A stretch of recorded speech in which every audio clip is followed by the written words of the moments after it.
Hello and welcome to the news at 7, where we get to the heart of the day's stories and communities across Scotland. Tonight, Grangemouth workers say they want action, not words, as the closure of the plant draws closer. They were protesting outside Labour's party conference, where hard hats were placed to represent more than 400 jobs to be lost at the refinery this summer. People are clearly worried about what happens to them today. But more importantly, people have got sons and daughters and we want to know there's something for them in the future. We'll hear more from the workers and Anas Sarwar's pitch to be First Minister. Also tonight, 3 years after Russia invaded their home, Ukrainians here are offered an 18-month visa extension. We'll hear from a student who sought refuge in North Ayrshire about her hopes and fears for the future. We'll have all the sport with Lewis. What have you got tonight, Lewis? Well, Laura, we'll hear for Philippe Clermont's reaction to Rangers being drawn against Jose Mourinho's Fenerbahce in the last 16 of the Europa League. Hello, I'm Laura McGee. Welcome to the news at 7.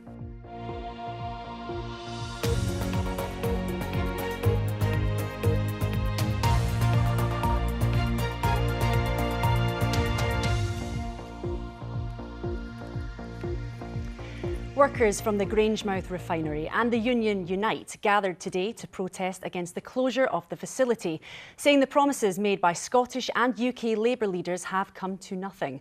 The refinery, owned by Petro Ineos, is set to close by the summer with the loss of more than 400 jobs. The Scottish and UK governments have been in talks on the future of the site, including committing extra funding. Our political correspondent Phil Sims spoke to some of the workers facing redundancy. There's hundreds of jobs in the process of being lost at Grangemouth. There's thousands more depending on it for the wider complex. And we're just here to say, not good enough. Is it fair to say you feel let down by the politicians? Absolutely. I think all the workers at Grangemouth feel let down. There was promises made prior to the general election and they've never stood up to those promises. They've never delivered on anything. Some of these things that they're doing just now seem to be token gestures. We need a proper direction to travel and it's not been offered to us. I mean, how would you sum up the general feeling of the workforce? Sombre. It's really sombre, disappointing. You know, people are clearly worried about what happens to them today. But more importantly, people have got sons and daughters and we want to know there's something for them in the future. That's a big concern for us. It's partly why the Keep Grangemouth Working campaign must continue to hold politicians to account and to deliver for the future for Grangemouth. And I know the government, Westminster and Holyrood both argue, there's been engagement. Ed Miliband and Gillian Martin, the ministers, have played a bit of a role. Do you think, have they just not done enough? What do you want to see from the politicians? Well, clearly they've not done enough because this refinery, like I say, is months away from shutting for good. Hundreds of workers have had redundancy notices, so evidently enough hasn't been done. But what we need is less talking and more doing. There definitely needs to be a wee bit more focus on what we do. We've had months and months to talk, we now need action. But is there not an argument that it's a private company, the government can't dictate what they do?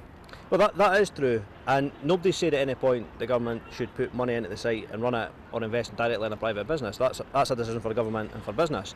But what they could do is have a plan. I mean, they're speaking about just transitions for how long now? Years? Yet here we are with Scotland's last oil refinery on the brink of closure with no plan whatsoever for what happened to these workers. And like I say, we're not here demanding something that's unqualified to the Grangemouth workers. We're here demanding what was promised to us, and that's the point that we want to make clear to Anas Sarwar especially, because he did say he was going to step in, save the jobs at the refinery and invest hundreds of millions of pounds, and evidently none of that has happened. And finally, do you feel, you say redundancy notices being served, it's obviously a very difficult time. Is there any hope for the future for the workers at Grangemouth? Well, we believe there is a hope for workers at Grangemouth, particularly future workers. We know with the proper industrial strategy that things can be done at Grangemouth with low carbon solutions that are sustainable for the long term. That has to come to Grangemouth. If it doesn't come to Grangemouth, then that is a complete failure of governance. Those workers were outside Labour's party conference in Glasgow, where leader Anas Sarwar set out his pitch to be First Minister after next year's Holyrood election. Mr Sarwar said the SNP was holding Scotland back after 18 years in power. He pledged to do whatever it takes to fix the NHS, cutting the number of health boards to reduce bureaucracy and giving patients the right to see a GP within 24 hours. Closing his speech, the party leader set out his alternative platform for the country. It's a poverty of ambition with them, or a First Minister that will fight structural poverty on all fronts. And it's inward-looking, divisive politics with them, or a First Minister that will bring our country together and champion Scotland on the world stage once again. Conference, new hope, new thinking, new leadership, a new direction for Scotland. That's what I offer. That's what Scottish Labour will deliver. Let's go out and win that future together. Thank you. And we will, of course, be covering all the major party spring conferences as and when they happen. More than 12 million Ukrainians have fled their country since the Russian invasion 3 years ago, and almost 30,000 have settled here in Scotland. In the coming months, many of those will be applying for a new UK government extension scheme to allow them to remain in the UK for another 18 months. But there are concerns around what will happen when that period ends. The main concern with it only being an 18 months extension are for students who are studying.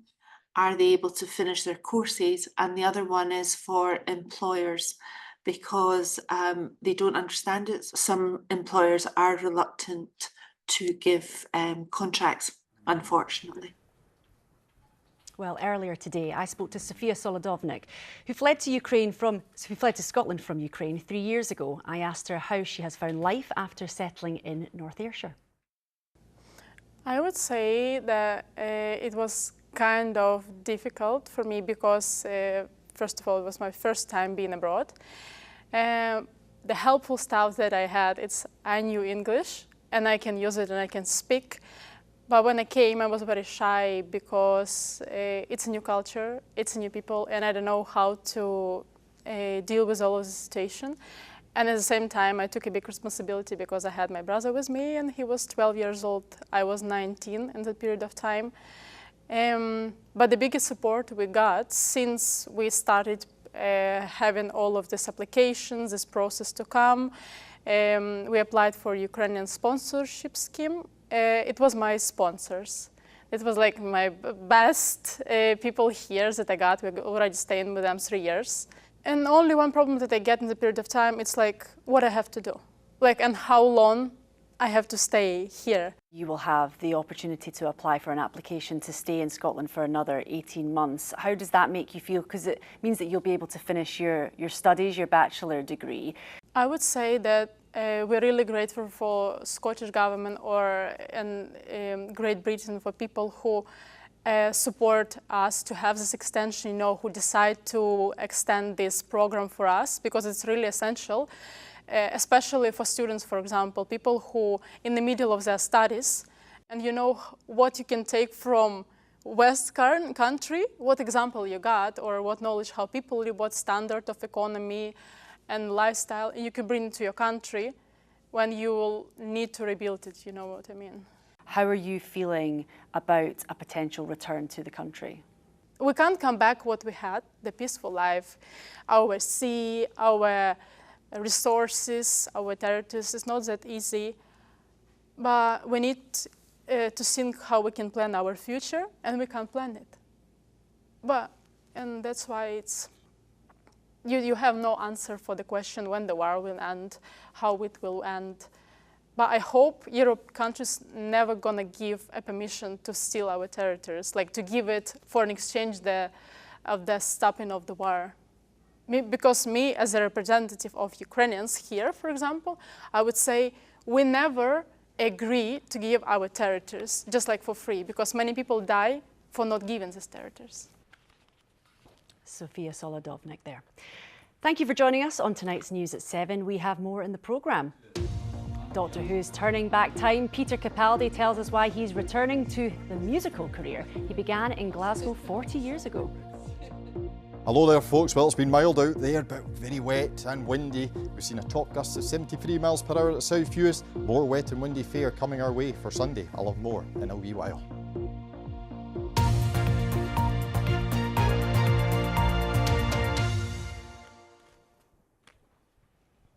Time now to get a roundup of the stories making the BBC News app in Scotland. A teenager obsessed by murder wanted to carry out a mass shooting at his own school in Edinburgh, a court has heard. The now 17-year-old appeared in the dock at the High Court in Glasgow. A man who raped a woman in an Aberdeen hotel has been jailed for 4 years. 28-year-old Ewan Brown, formerly from Orkney, was found guilty of the attack which happened back in 2019. Plans have been submitted for a giant landmark, the Star of Caledonia, to be built on the Scotland-England border near Gretna Green. The artwork was designed by Cecil Balmond. For more information on all these stories, you can scan the QR code on the screen right now. It'll take you to the BBC Scotland News app, where there's more for you, including a feature on the controversial combat sport slap fighting, making its debut in Scotland this weekend. A man from Northern Ireland has made a renewed appeal for any information that could lead to the identification of a body washed up in the Mull of Galloway in 2006. Gerard McElroy had hoped for a possible breakthrough in the case of his aunt Kathleen Murphy, who went missing from Ballycastle 20 years ago, after police agreed to carry out familial DNA testing last year against the body known only as Port Logan woman. It was confirmed that the body was not his aunt, but the family hope the woman can still be identified, bringing closure to another family. Well, we're joined now by Professor Leslie McMillan, who co-directs the Scottish Cold Case Unit at Glasgow Caledonian University, which has been involved in this case. Thank you very much for joining us. Firstly, tell us more about the unit's involvement in this case. So at the Scottish Cold Case Unit at the university, students who are studying our BA Social Science degree and on the criminology pathway have the opportunity to join the unit. And the unit takes on unsolved missing people and unidentified remains cases. And our involvement in this particular case was we took this case in 2021. And when we take a new case, we look for any new investigative opportunities. And what we identified with this particular case was she'd remained unidentified since 2006. And there were particular... So we were able to ask our colleagues in forensic anthropology to kindly do that for us. And then we were able to use new media appeals to try to identify who she is. So away from this specific case, what kind of work does the unit specialise in? So we largely do unidentified human remains, and we take on those cases because there's no criminality involved and they've often been sitting for a long time and there's often not a lot of resource to look into them. But these people will be missed by somebody, or their family may not even realise that they're missing. And by us utilising some of our resource, the students get a really excellent opportunity to learn teamwork and to work in the equivalent of a real life environment investigating these cases. And ultimately what we really hope for is that we can return some of these people to their loved ones. We've been hearing from a family member from a missing person today. These cases can remain open for years and years. So how important is this work for the families? Really important work, because we can see when we hear the very human stories of those who are missing somebody, missing a loved one, it denies the family the normal sort of rituals of mourning that we do as a culture and a society, and it leaves them with an awful lot of unanswered questions. There's around 1,000 unidentified remains in the UK and over 13,000 missing people. And what we really hope is that through our efforts, we might be able to identify who some of these people are and allow people to have those rituals that are really very important to us. The unit's been running for many years now, so how many cases are you working on at this moment in time? So we started in 2021 and we have 9 cases at the moment. And we're always optimistic that one day we'll solve one of them. But we're also quite realistic. These cases are cold cases and they have been cold for quite a long time. But the students dedicate a huge amount of time on a voluntary basis. And we really think those efforts are worth it, because we might add some pieces to the jigsaw that ultimately lead to some of these people being identified. Well, it's really fascinating work. Thank you very much for joining us on the News at 7, Professor Leslie McMillan, co-director of the Scottish Cold Case Unit at Glasgow Caledonian University. Still to come, we have weather with Callum, and we've been speaking to Pop Idol runner-up Gareth Gates, who's on tour in Scotland. But first, it's time for the sport with Lewis this evening. Thank you, Laura. Yeah, fascinating storyline developing in the Europa League as Rangers discovered it will be Jose Mourinho's Fenerbahce they have to topple in order to make it to the quarter-finals of the competition. Well, a lot of experience, a lot of quality, a manager with a lot of experience. I know a lot of players also from the past. What do you admire about him? Of course, somebody About potential American investment, potential takeover of the club. Can I just ask your view on it, what you've maybe heard from your... Those are business questions, so I think the club addressed things the last couple of days, Patrick did. So I'm here, like I said, for the sportive side, and I will see whatever moment in time if things change in the club. Meanwhile, Scotland's women haven't been able to hit the ground running in their new Nations League campaign, losing the opener 1-0 away to Austria. It was interim head coach Michael McArdle's first game in charge of the national team, but they found themselves behind early after failing to clear their lines. Scotland nearly equalised, but both Emma Lawton and Kirsty Hansen were denied from close range. And deep into added time, Caroline Weir thought she might have had a penalty, but it wasn't given because the defender looked to have got a toe on the ball first. So not the desired result for the visitors. Scotland host the Netherlands at Hampden on Tuesday. Rugby now, and can Scotland make it 5 Calcutta Cup wins in a row when they face England at Twickenham in the Six Nations tomorrow? Rory Darge will have his co-captain Finn Russell with him in the starting 15. The squad trained at the stadium today knowing that under Gregor Townsend, Scotland have won their last 4 matches against England, 2 at Murrayfield and 2 at Twickenham. Darge realises that taking part in a tussle of such significance is a huge honour. You know, historically it's always been a game that as a fan, you watched with more interest than others, and now that you're actually playing in it, sometimes you have to take this sort of any moment you can to reflect on the fact that you're actually involved in one now. But the sort of absolute main driver is obviously it's a Six Nations game, and if we win, we get 4 or 5 points. So you know that's one of the big ones for me. Finally to boxing, and it's been a whirlwind 24 hours for Scotland-based boxer Martin Bukhali, who's been drafted in as a late replacement for world champion Daniel Dubois in a huge fight in Saudi Arabia tomorrow. The Congolese fighter, who has been living near Airdrie and training with Scottish coach Billy Nelson, got the call up last night to fly to Riyadh to take on Joseph Parker for the New Zealanders' WBO interim heavyweight belt. And remember, you can check out the BBC Sports Scotland website for much more, including plenty more build-up to that Calcutta Cup clash tomorrow and reaction to Scotland's loss in Austria there too. So not exactly the ideal start to the Nations League for the women. Not indeed. Thank you very much, Lewis. Thank you for that. Now, he's most famous for acting, but the thick of it, and Doctor Who star Peter Capaldi has returned to his musical roots. He started out in music 40 years ago in Glasgow and is due to release a new album on the indie label Last Night from Glasgow. He was speaking to our arts correspondent, Pauline McLean. I have a great friend called Dr. Robert, who's with a group called the Blow Monkeys, who I've worked with extensively, and it really is responsible for me making music in the first place. And Dr. Robert signed to this label and said, you must meet Ian, who runs this label. And I said, oh, he sounds great. And then he said, oh, they're in Glasgow. And I said, well, that's even better. So the idea of being signed to a Glasgow label was right up my street, and also a label that has such a great ethos in the sense of putting artists first, and particularly encouraging and developing younger artists and finding them and giving them breaks, and also helping out those of an older vintage.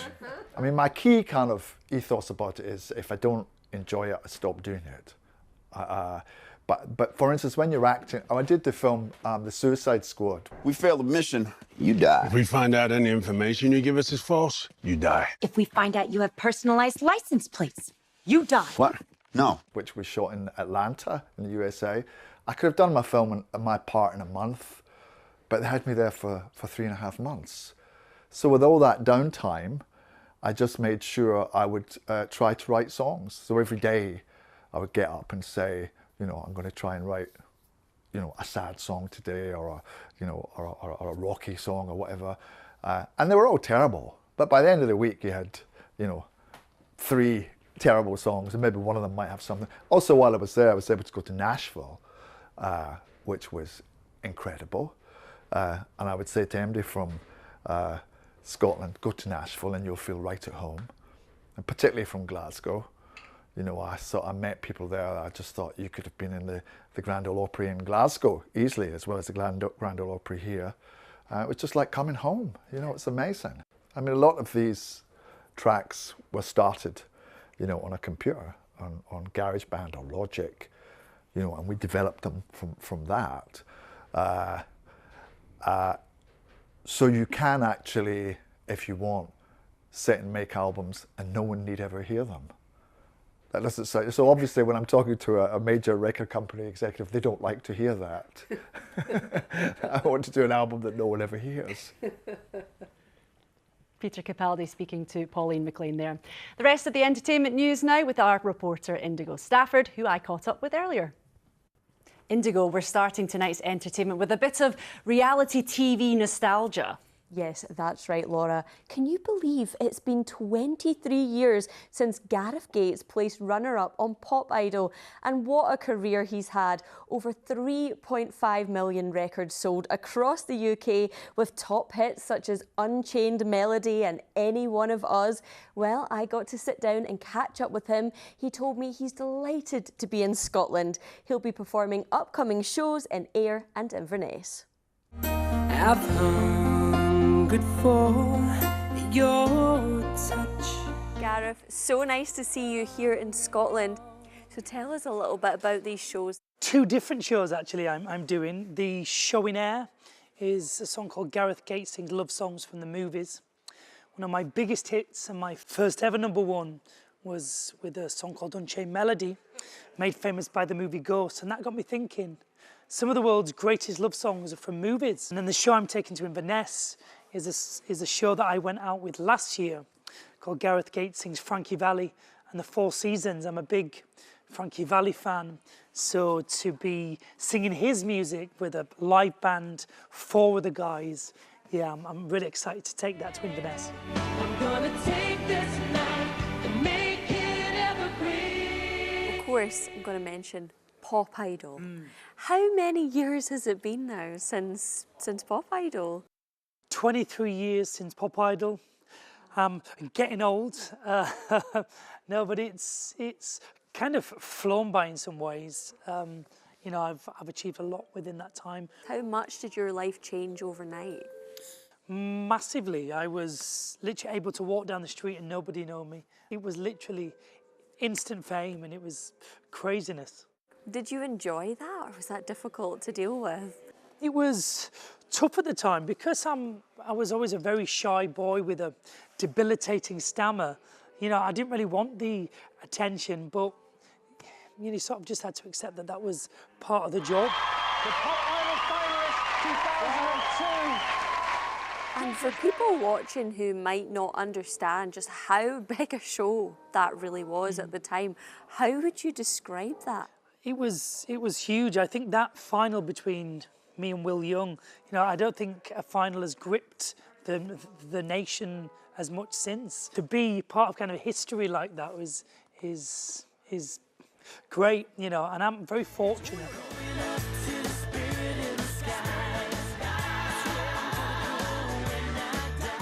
Wow. That was quite the flashback. I don't even think I was a teenager when Gareth Gates was in Pop Idol. So remind us, where's he playing in Scotland? I know, the nostalgia, honestly. Well, if you're interested in going to see Gareth Gates, he'll be at the Ayr Gaiety Theatre on April 1st. He's also heading to Eden Court in Inverness on the 3rd as well.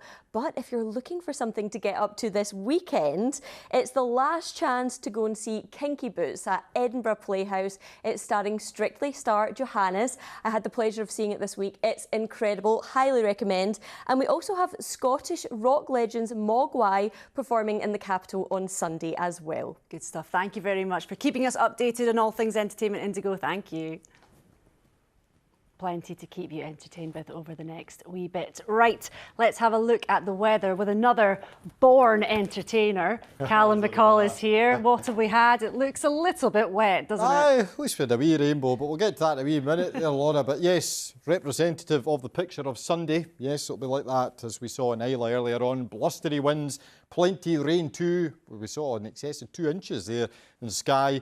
But a few brighter breaks allowed, the odd rainbow for some of you, like what we saw there earlier over the Forth Road Bridge. So what have we got in store over the coming days? Well, before we get there, today had 16.6 in sunny Murray. It was doing sunny Murray things, but for most of us, it was just a wet and windy affair. And so what were the top gusts for you today? Well, we did see 73 miles per hour at South Uist, but even 50 miles per hour at Edinburgh and Glasgow into the afternoon. But those gusty southerly winds all tied into this low pressure, but behind it, still very turbulent on the weather front, although after a few showers blustery in the northwest tonight, maybe the odd rumble of thunder, a wee ridge tomorrow, brighter, drier day for many of us, but yes, there's the next system winding itself up to the west of us, bringing very wet, very windy conditions on Sunday. But for dawn tomorrow, as you're commuting to work or making your way to school, it'll be a fairly mild start to the day. Maybe have the brolly for 1 or 2 showers, but most of us it's dry. The concentration of showers will be focused in across the West Highlands, Skye, the Western Isles. Not bad up towards Caithness, Aberdeenshire and the Northern Isles too, but still blustery from the southwest. And maintain that breezy conditions through the course of the day, taking the edge off the temperatures, which will reach 8 to 12 degrees Celsius. Sunny spells best the further east and northeast you go. Showers focused, as mentioned, into parts of the northwest. Then as we look ahead to Sunday, well, here's this deep area of low pressure throwing its weather fronts our way. So a very wet, very windy day. Countrywide yellow warnings for high winds from the Met Office and a heavy rain warning in the southwest. But even out with that zone, yes, it's a bit of a washout, isn't it? Just very wet, very windy, very mild, but with a significant wind chill, it won't feel like what the thermometer reads. Later, some brighter skies to the west coast where we'll have maybe severe gales touching in across the Hebrides.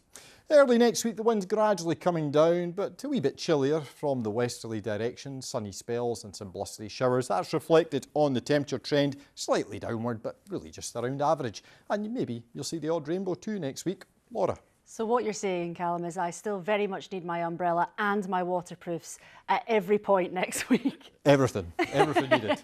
Everything I'll be needed. kitted out. Thank you very much for that, Callum. That's all we have time for this evening. The news at 7 will be back tomorrow at the same time on BBC Scotland. Up next is Sports Scene with Jonathan Sutherland. From all of tonight's team, have a lovely evening. Bye for now.